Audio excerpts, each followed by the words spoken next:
दोस्तों अभी अभी हमारी एक महत्वपूर्ण परिचर्चा हुई है बड़े सेंटर टेड नेता से। जी हम बात करने जा रहे हैं एचएमएस के फायर ब्रांड नेता शिव कुमार यादव साहब की, जिनसे अभी हमारी एक लंबी बातचीत हुई है। कोशिश थी कि जो मजदूर हित में जो सवाल है उसको हम लेके आ सकें, उसे सवाल रख सकें, पूछ सकें।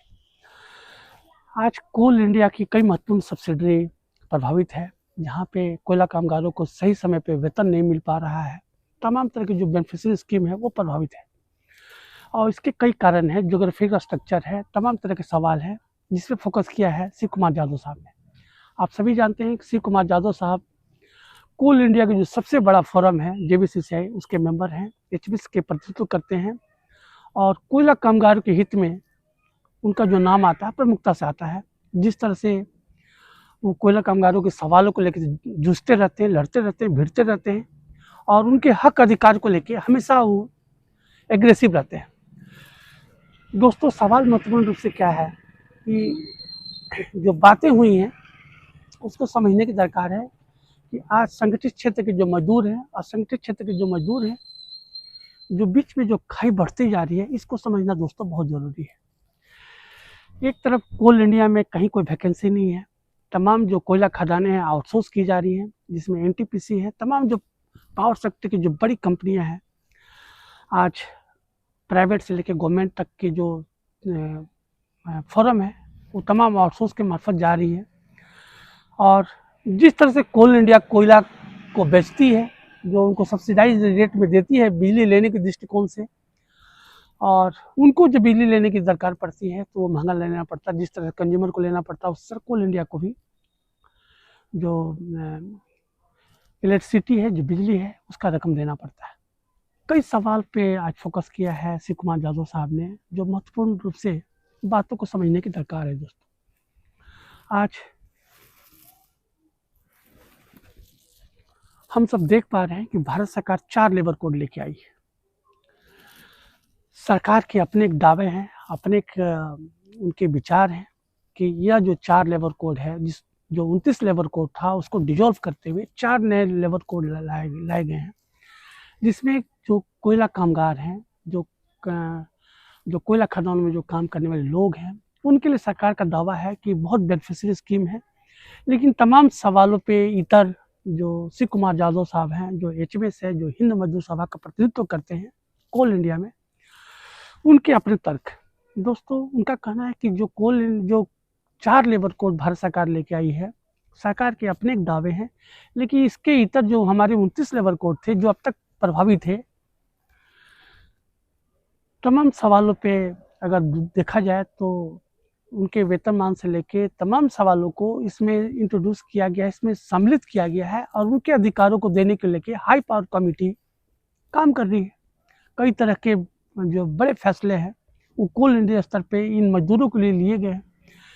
लेकिन इसके इतर दोस्तों एक सवाल तो जरूर ऐड किया है शिव कुमार यादव साहब ने। शिव कुमार यादव साहब ने कहा है कि जिस तरह से कोल इंडिया में जो काम करने वाले मजदूर हैं, जिस तरह से उनको बेनिफिशियरी स्कीमें दी जाती हैं, एरियल है, बोनस है, इसके इतर तमाम संघर्ष के बावजूद भी जो सच्चाई यही है कि जो असंगठित क्षेत्र में काम करने वाले मजदूर हैं, उनको नहीं तो जो एचपीसी है, हाई पावर कमेटी, जो कोल इंडिया के जो सबसे टॉप बॉडी है, जो बड़ी फोरम है, वहाँ के द्वारा इनको मिला हुआ है, उसको भी नजरअंदाज करते हुए वो भी पैसा नहीं दिया जाता है। हेल्थ को लेकर तमाम तरह के दावे 4 लेबर कोड में किए गए हैं। उस सवाल को देख के समझा जा सकता है। अभी तमाम जो श्रम संहिता बना है, इसकी क्या कुछ नियमावली जमीनी स्तर पे बन के आ रही हैं, इसको वाच किया जा रहा है। उसके बाद जो बगावत की जो बातें हैं, जो होंगी जो मजदूर हित में, उसको देखा जाएगा, समझा जाएगा। उसके बाद सेंटर ट्रेड के जो बड़े नेता हैं उस पर विचार करेंगे कि अब मजदूर हित में मजदूरों को लेके जो तमाम तरह के जो दावे सरकार के द्वारा किए गए हैं, इसको किस ढंग से समझना है, बुझना है। दोस्तों कोल इंडिया में आज हम लोग एक लंबे समय से पत्रकारिता कर रहे हैं और चीज़ों को देख रहे हैं, समझ रहे हैं। इसमें जो बातें दोस्तों निकल के आ रही हैं कि कोल इंडिया के जो मजदूर हैं वाकई में उनको हर तरह की बेनिफिशियरी स्कीमें मिलती हैं, एचआर से लेके तमाम तरह के मेडिकल हेल्थ, उनके जो सैलरी है, इसके इतर किसी भी आउटसोर्स कंपनी में तमाम तरह की जो बेनिफिशियरी जो बातें हैं कहीं दिखाई देती नहीं है। तो सवाल तो उठना लाजमी है दोस्तों।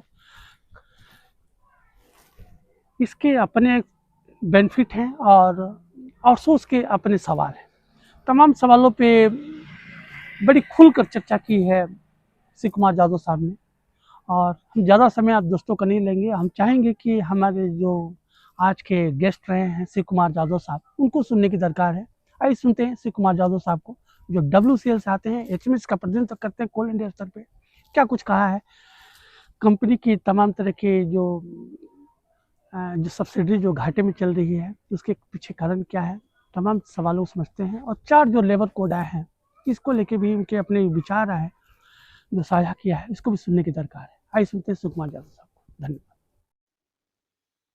सर। वर्तमान में कोल इंडिया के जो तमाम सब्सिडरी है, उसको हम लोग देख पा रहे हैं, उसमें ECL और BCCL जो भारत कुकी कोल लिमिटेड है और ईस्टर्न कोल लिमिटेड में जो हम लोग महसूस कर पा रहे हैं, जो चीज़ों को देख पा रहे हैं कि कोयला कामगार बुरी तरह से प्रभावित हैं। उनके वेतनमान के साथ साथ तमाम जो उनकी सुविधाएं जो HR से रिलेटेड है, वो तमाम चीज़ें प्रभावित हुई है सर।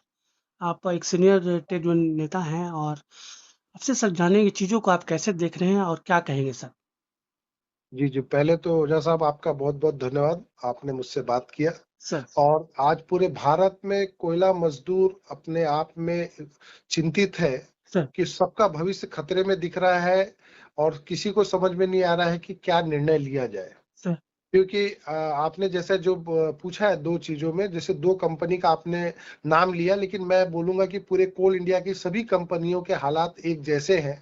सर बड़ी कंपनियां हैं, इसलिए समझ में नहीं आ रहा है। जैसे सबसे बड़ा हमारी उड़ीसा की जो है एमसीएल कंपनी कैसा है कि वहां मेन पावर परमानेंट एम्प्लॉय जो है बड़ी 10 से 12 हजार हमारे परमानेंट एम्प्लॉय हैं सर और 200 मिलियन टन का प्रोडक्शन कर रही है वो कंपनी। इसलिए ये समझ में नहीं आ रहा है घाटा और फायदा। सर लेकिन हमारे यहाँ पे BCCL ECCL में लगभग ECL में जो 50,000 के लगभग कर्मचारी हैं और हमारा जो प्रोडक्शन है वो हम 40, 45 और 60 भी नहीं कर पा रहे हैं। तो उससे दूसरे की तुलना में थोड़ा सा फर्क आ रहा है। जैसे हमारे पास में NCL और MCL दो अच्छी कंपनी है जिसका मेन पावर बहुत कम है, परमानेंट कर्मचारियों का, सरकारी कर्मचारियों का। ठेका मजदूरी वालों की संख्या बहुत ज्यादा है और उत्पादन बहुत ज्यादा है। और कुदरत के हिसाब से वहां कोयले का फेज भी जो है वो बहुत बड़ी संख्या में है। बड़ा यानी उसका लेयर मिलता है जो कई मीटरों में रहता है। सर लेकिन बाकी कंपनियों में वो सब दिक्कतें हैं, मिट्टी बहुत हटानी पड़ती है और कोयला जो मिलता है वो बहुत ज्यादा 2 मीटर 3 मीटर की सिम का मिलता है। और बाकी जगह जो बड़ी कंपनियों में 30 मीटर 40 मीटर का, 15 मीटर का, 20 मीटर का सिम मिलता है, तो वो एक प्रॉफिट होता है। जैसे मैं WCL से हूँ और WCL में हमारी जितनी खदानें हैं, 99% खदानों की कंडीशन ये है कि हमें कई मीटर मिट्टी हटाना है, उसके बाद जाकर हमको 2-3 मीटर ही कोयला मिलता है। तो हम ऐसी विपरीत स्थिति में काम करते हैं, तो हम एकदम कट टू कट फायदे में अभी हम आते हैं, तो एकदम बहुत कम फायदे में आते हैं कि कभी भी हमारी थोड़ी सी लापरवाही, थोड़ा सा प्रोडक्शन लॉस होना हमको घाटे में ला देता है। वैसे ECL की भी कंडीशन है और BCCL में भी सेम वही कंडीशन है, CCL में भी वही है। आज की डेट में जो सरकार ने अपनी पॉलिसी बना के रखी है, उस हिसाब से तो कहीं ना कहीं हमारे कोयला मजदूरों के ऊपर में संकट गहराते जा रहा है। और ये चिंता का विषय है बिल्कुल ईमानदारी से कि भाई आप कोयला उद्योग को आगे बढ़ाने के लिए सरकार को मदद करने की जरूरत थी, लेकिन सरकार मदद करने के बदले हमको हमारे हाल में छोड़ के हम पे दुनिया भर की पाबंदी लगाकर हमसे काम कराने के लिए बोला जा रहा है। जैसे कि सबसे बड़ा मुद्दा यह है कि भाई जब हमारे पास में कोयला उत्पादन हम लोग कर रहे हैं, तो हमारे से सरकारी जितने भी हिंदुस्तान में सरकारी पावर प्लांट है, बिजली उत्पादन करने वाले संयंत्र, उसी प्रकार प्राइवेट भी, दोनों को सरकारी रेट पे हमसे कोयला लिया जाता है। उसके लिए तो कोई हमको यानी ये नहीं है कि आप खुले मार्केट में कोयला बेचो। हमको सरकारी रेट पे बिजली के लिए, वो भारत में बिजली का उत्पादन अच्छा रहे, उसके लिए सरकारी रेट पे कोयला लिया जाता है। तो अब हमसे, और जब हमको बिजली दी जाती है तो जो कमर्शियल रेट है वो रेट पे हमको बिजली दी जाती है। अब ऐसी कंडीशन में हम कैसे टिकेंगे उसका कोई जवाब नहीं है। दूसरा, अभी ठेकेदारी द्वारा या कंपनी को एमडीओ मोड पे या ये जो यानी खदानों को अलॉट करके खदानें दे रहे हैं प्राइवेट कंपनियों को। अब उनसे अगर हम लोगों को, कोल इंडिया के मजदूरों को अगर आप जोड़ेंगे तो दोनों में जमीन आसमान का फर्क है। हमारे यहाँ पे उनकी सुख सुविधाओं के लिए, कॉलोनीज के लिए, मेडिकल सुविधा के लिए, बच्चों के लिए, जितना सब उसको घर बनाने के लिए सब जितने पैसे खर्च किए जाते हैं सोशल एक्टिविटीज में, उसका मात्र 1-2% भी प्राइवेट कंपनियां तो नहीं करती है।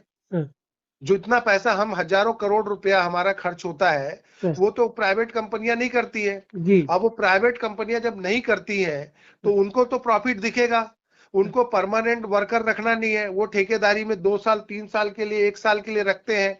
पेमेंट एचपीसी के नाम पे ठीक है दिखाया जाता है, लेकिन पेमेंट तो किसी को नहीं की जाती है। वो आपको भी मालूम है कि पिछले 2 साल से हम कोल इंडिया में पीएलआई लेके आए हैं बोनस दिलाने का, लेकिन पूरे हिंदुस्तान में 90% ठेके मजदूरों को पीएलआई नहीं मिला है। लेकिन ना तो यूनियन लीडर बोलने को तैयार है, ना अधिकारी कुछ बोलने को तैयार है। जो कंपनी पैसा दे रही है वो वर्कर को मिल नहीं रहा है, तो क्या ठेकेदार द्वारा दिया हुआ पैसा मिलेगा? बड़ा सवाल है सर। फिर अब इससे बड़ा मैं उदाहरण क्या दे सकता हूं कि भाई हमने जो पीएलआई तय कराया वो दीपावली में हमारे ठेके मजदूरों को सबको 1 महीने की सैलरी मिलना चाहिए। सब जगह रिकॉर्ड में आपको दिख जाएगा कि हमने दे दिया, लेकिन ईमानदारी से आप जानकारी ले लीजिए, मैं खुला मंच पे ये बात कर रहा हूं। पिछले साल तो किसी ने दिया नहीं, इस बार बहुत मेहनत करने के बाद, मैं लगातार घूमने के बाद भी मैं अपनी WCL कंपनी में मात्र 20% लोगों को, मजदूरों को ही दिला पाया हूं, और बाकी कंपनियों में 10-15%, 20% से ऊपर कहीं नहीं मिला है। हाँ वाकई में सर, बड़ा सवाल है सर। तो फिर भी देख तो आज आपके पास में पूरे कानून है, पूरे नियम है, उसके बाद में सरकारी कंपनी है, सरकारी कंपनी को पैसे देना है, ठेकेदार को सिर्फ वो वर्कर को पेमेंट देकर अपना रिम्बर्समेंट लेना है। वो पेमेंट तो वो दे नहीं रहा है। और कई कंपनियों ने पिछले साल का, जिन्होंने ठेकेदारों ने बोनस दिया नहीं और उल्टा वो रिम्बर्समेंट भी ले लिया, वो 8.33 बोगस दिखा के, फिर भी हम लोग कुछ नहीं कर पा रहे हैं। तो अब इससे बड़ा दुर्भाग्य क्या होगा हमारा? सर इसी बीच में सर 4 जो लेबर कोड आ गए हैं, इसके भी कई तरह के अपने मायने हैं, अपने मतलब हैं, और तमाम जो वर्कर हैं भ्रम की स्थिति में है कि सच क्या है झूठ क्या है, क्योंकि मजदूर है तो पढ़ा लिखा तो है नहीं कि क्या टेक्निकल बातें हैं। आप लोग सर ट्रेड यूनियन के लंबे समय से कोयला कामगार के बीच में बने हुए हैं, चीजों को सर कैसे देखते हैं, क्या चीजें हैं ये? देखिए, एक तो ये जो 4 लेबर कोड आया हुआ है, ये भारत सरकार के द्वारा भी जो लागू करने के लिए कर दिया गया है। अब जब तक कि इसका रूल्स आएगा नहीं, जब तक हमारे आम कामगार और हमारे नेता और अधिकारियों को इसके बारे में डिटेल जानकारी नहीं रहने के कारण स्पष्ट कोई नहीं कर पा रहा है। लेकिन जो मुझे जानकारी है, जो हमारे आदरणीय हरभजन सिंह सिद्धू साहब ने लोगों को जानकारी दिया है, लेबर मिनिस्टर ने जब भी उनके साथ में मीटिंग किया, उन्होंने लिखित में क्या क्या कमियां हैं वो लिखित में दिए हैं। लेकिन यूनियन लीडरों की बातों को दरकिनार करके सरकार ने अपने नियम को लागू करा दिया है। सरकार में दम है, अपनी ताकत है उनकी, वो अपने फटपना से कुछ भी कर सकते हैं, उसमें दो राय नहीं है। लेकिन मुझे एक सीधा सा सवाल है कि अगर कामगार ने आपसे न्याय मांगा और आपने न्याय दिया रहता तो ठीक था। कामगार आपसे कभी नहीं बोला कि हमारा लेबर कोड में गड़बड़ है और इसको सुधार करने की जरूरत है। आप जबरदस्ती में उसमें दुनिया भर का सुधार कर दिए। अब कर देने के बदले आपने जब बात कर रहे, 10 ट्रेड यूनियनों ने आपके साथ लगातार बातचीत की और बीएमएस यूनियन के भी नेताओं ने बात किया। तो जो कमियां हैं, जो आपके इस पे दिख रहा है, उसको सुधार करके आप लागू करते तो खुद ही ट्रेड यूनियन नेता मिलकर, सरकार के साथ मिलकर इसकी तारीफ करते। लेकिन आप यूनियन लीडरों को साइड करके और अपना हमारी बातों को अनसुनी करके आपने लागू किया है। तो अब ये तो जवाब सरकार को और जो अधिकारी घूम घूम के प्रचार कर रहे हैं उनको बताने की जरूरत है कि इसमें अच्छाइयां क्या है। अच्छाइयां तो वो बता रहे हैं, कमियां पूरी बता दे तो ठीक है, क्योंकि जो आज की डेट में जितनी अच्छाइयां बता रहे हैं, कम से कम मैं बाकी जगह का तो नहीं जानता हूं, लेकिन कोल इंडिया में जितनी अच्छाइयां बता रहे हैं उससे ज्यादा हम लोग ऑलरेडी यहाँ पर लोगों को, कामगार भाइयों को दे रहे हैं। तो इसलिए उसमें एक भी चीज ऐसी नहीं दिख रही कि जो एक्स्ट्रा उसमें फायदा होने वाला है हमारा। तो इसलिए वो जो 4 लेबर कोड है उसके बारे में हमारे सेंट्रल लीडर एक एक चीज लिखित में भी उसके दिया है कि क्या कमियां हैं और उससे क्या कामगारों का नुकसान होगा, पूरे हिंदुस्तान के कामगारों का। सर। वो बताया गया है। तो उनके हिसाब से अब उनके आगे मुझे बोलना मुझे मुझे लगता है उचित नहीं है। सर। लेकिन मेरा एकदम स्पष्ट है कि यूनियन लीडर के नाते जो सर। 4 कोड है, सर। अभी दिखावे में बहुत अच्छा दिख रहा है, लेकिन इसमें अंदरूनी जो रूल्स आएंगे उसमें सबको पता चल जाएगा इसमें कमियां क्या क्या है। और उस कमियों के कारण सर। पहले हम लोग कोयला मजदूर बहुत बुरी कंडीशन में चल रहा है, संघर्ष में चल रहा है, सर। क्योंकि हमें सरकार ने ऐसी स्थिति में खड़ा कर दिया है सर। कि हम कोयला उत्पादन अपने खर्चे से करेंगे, और जब उत्पादन कर लेंगे तो सर। उसको सरकारी रेट पे कोयला देंगे। तो ऐसे कंपटीशन में, और दूसरे तरफ में उनको कोई पाबंदी नहीं, उनका सर। कोई हिसाब नहीं। हमको सेफ्टी को भी देखना है, सर। हमको हमारा सीएसआर भी देखना है, सर। हमको हमारे कामगार अधिकारियों की सुरक्षा भी के साथ, उनकी सुविधाओं के साथ, सर। उनकी बेहतरीन पेमेंट के साथ, बोनस के साथ, उनका हर चीज देखना है। सर। तो हमें अपने आप को मार्केट में टिका के रखने के लिए, सर। अब सरकार को मदद अगर नहीं करेगी तो सर। जिस हालात में हम जा रहे हैं 100% मुझे लगता है कि हम कोल इंडिया में मार्च के बाद से एक एक कंपनी करके नुकसान पे चालू हो जाएंगे। आने वाले 1-2 साल में कोल इंडिया की आधी कंपनियां बंद होने की कगार पे आ जाएगी। बहुत बहुत धन्यवाद सर, आपने